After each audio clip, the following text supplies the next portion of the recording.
안녕하세요. 루트테마 피부과 전문의 김재민 원장입니다. 저희 병원에도 굉장히 좀 문의가 많이 오는 것 중에 하나인데, 문신 제거를 할 때 수면 마취를 하냐, 혹은 리프팅 시술을 할 때 수면 마취를 하냐에 대한 부분입니다. 안타깝게도 저희 병원에서는 이제 일반적으로는 수면 마취를 많이 하지 않고 리프팅이나 문신 제거 시술하는 것을 권장드리고 있습니다. 요즘은 이제 너무 다양하게 미용 시장이 개방이 되면서 모든 분야에서 수면 마취를 하는 것들이 어떻게 보면 굉장히 좀 편해지고 대중적으로 할 수 있는 시술이 되어버린 것 같습니다. 일부 원자분들도 당연히 수면 마취를 하는 거지 왜 안 하고 시술을 해? 라고 얘기를 많이 하는데요. 시술을 많이 해본 입장과 그 다음에 또 이제 사고를 겪어보는 이야기들이 좀 많이 들려오는 요즘 같은 시대에서는 무분별하게 수면 마취를 하는 것은 저는 이제 굉장히 좋지 않은 풍습이라고 생각합니다. 수면 마취라고 하는 것은 일반적으로 이제 주사를 이용해서 마취를 하는 것들을 의미를 하는데요. 일반적으로는 굉장히 좀 안전한 편입니다. 우리가 쉽게 내시경을 할 때나 당연히 너무 불편하기 때문에 수면 마취를 하고 잠깐 자고 있는 상태에서 시술을 하는 거라고 보시면 되겠는데요. 우리가 수면 마취를 하고 시술을 할 때 보면은 이제 아픈 리프팅 시술을 할 때나 문신 제거를 할 때는 환자분들께서도 좀 움직이는 것들을 볼 수 있게 됩니다. 우리가 일반적으로 우리가 수술받는 거랑은 다르게 수술할 때는 이제 몸에 있는 모든 근육을 이완시키는 이완제도 사용을 해야 되지만, 그렇게 되면 숨을 쉬는 게 어렵기 때문에 그런 것들을 사용하지 않게 되는데, 여기서 발생할 수 있는 문제는 일반 병원에서 수면 마취를 할 때 사고가 생겼을 때 문제가 생긴다고 하면은 케어가 굉장히 좀 어렵다는 점입니다. 예를 들어서 이제 토를 할 수도 있고요. 수면 마취 중에.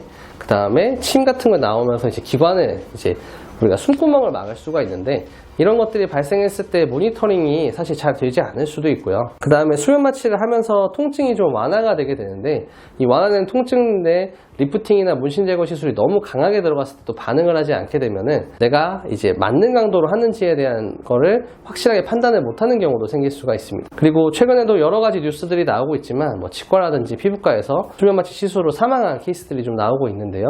이제 안타까운 일들이지만 이런 수면 마취를 하고 나서 적절한 케어를 하지 못하는 의사들이 사실은 미용병원에 많이 있기 때문에 미용병원에서 그렇게 케어를 하지 못할 경우에는 문제가 생길 수 있다라고 생각하시면 좋을 것 같습니다. 그리고 실제로 모든 시술들이 꼭 수면 마취가 필요한 것은 아닙니다. 우리 많이 두려워하시는 울세라나 써마지 같은 경우도, 저 같은 경우는 환자분들의 반응을 잘 보면서 하는 게 굉장히 좀 중요하다고 생각하는데, 수면 마취를 했을 경우에는 이러한 반응을 잘 볼 수 없게 되고, 그러면은 내가 파워를 조금 더 소심해서 쓴다거나 아니면 너무 강하게 사용을 하는 경우가 생기게 돼서 효과가 좀 떨어진다거나 부작용이 발생할 수 있는 가능성이 충분히 생길 수 있다고 생각을 하고 있습니다. 물론 환자분이 자기 때문에 의사의 입장에서는 좀 더 편하게 시술할 수가 있겠죠.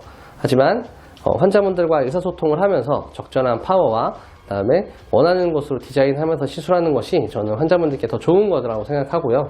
그 다음에 환자분들의 안전을 위해서 수면 마취보다는 이제 깨어있는 상태에서 시술을 받는 것이 조금 더 안전하지 않을까 생각을 해봅니다.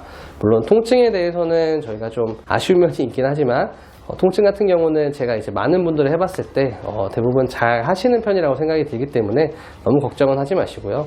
문신 같은 경우는 이제 처음에 문신량이 많을 때는 굉장히 좀 아프지만 시간이 지나면서 연해지고 나면 통증이 굉장히 좀 줄어드는 편입니다. 그래서 이렇게까지 줄어들게 되면 훨씬 편해지니까 너무 걱정하지 마시고 시술 받으시면 좋을 것 같습니다. 지금까지 수면 마취에 대한 저의 의견에 대해서 좀 말씀을 드려봤는데, 수면 마취를 할 경우에는 굉장히 좀 숙련된 의료진이 필요하고, 그 다음에 항시 모니터링이 되고 있어야 된다는 사실을 꼭 기억을 하시고, 항시 모니터링이라는 거는 반드시 옆에서 의료진 한 명이 꼭 지키고 있어야 됩니다. 그러지 않을 경우에는 문제가 발생했을 때 적절한 대처가 이루어지지 않을 수가 있고, 그래서 사고가 발생할 수 있는 경우가 많이 생기기 때문에 꼭 주의하시면 좋을 것 같습니다. 지금까지 루트테마 피부과 전문의 김재민 원장이었습니다. 감사합니다.